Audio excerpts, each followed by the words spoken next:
and Jagdeep Dhankar has resigned from his post as Vice President, timing it with the stormy onset of the monsoon parliamentary session. Dhankar has cited health concerns and the need to follow medical advice as the reason behind the sudden move. Now, in his resignation letter, he said that the decision was taken to prioritize healthcare in the light of ongoing health issues. In fact, Dhankar expressed gratitude to the President for her unwavering support and also described their working relationship as soothing and wonderful. He also thanked Prime Minister Modi and the Council of Ministers for their cooperation, calling the Prime Minister's support invaluable.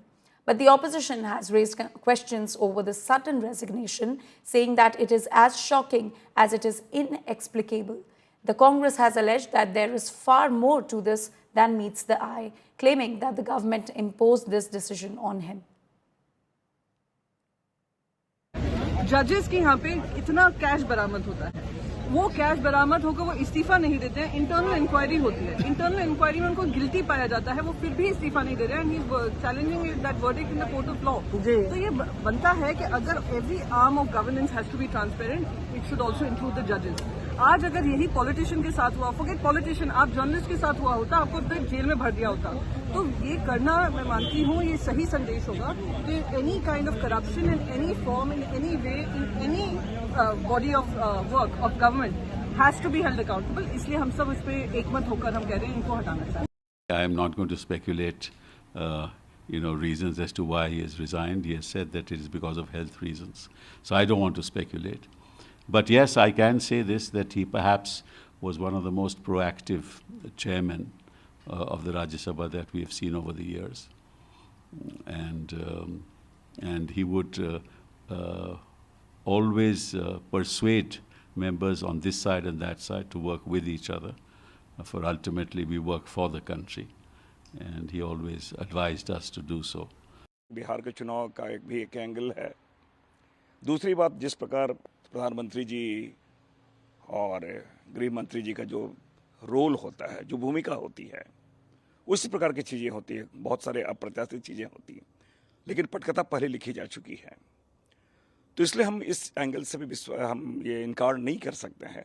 बहरहाल फिर भी हम ये कहना चाहेंगे, जो उन्होंने स्वास्थ्य का हवाला दिया है, पहली प्राथमिकता तो वो होनी चाहिए, वो स्वस्थ रहें और दीर्घायु हो, ये हमारी मंगल कामना है।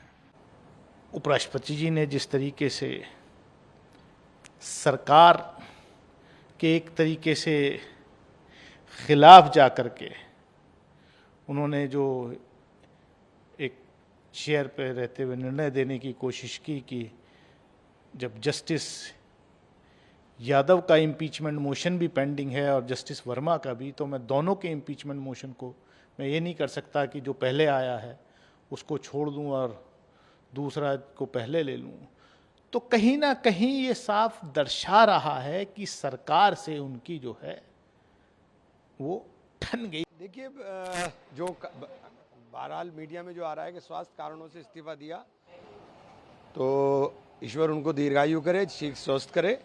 बात समझ में नहीं आया। मैं कह रहा हूँ ना कि सारा दिन आप ठीक बैठे हुए काम कर रहे हैं, आप पूरा दिन हाउस में हो और आपने जाके आके मेरी तबीयत खराब है और मैं इस्तीफा दे रहा हूँ, तो ये समझ से बाहर है। जगदीप धनखड़ जी ये इस्तीफा 4 दिन पहले दे सकते थे, सेशन के बाद दे सकते थे, बहुत पहले दे सकते थे।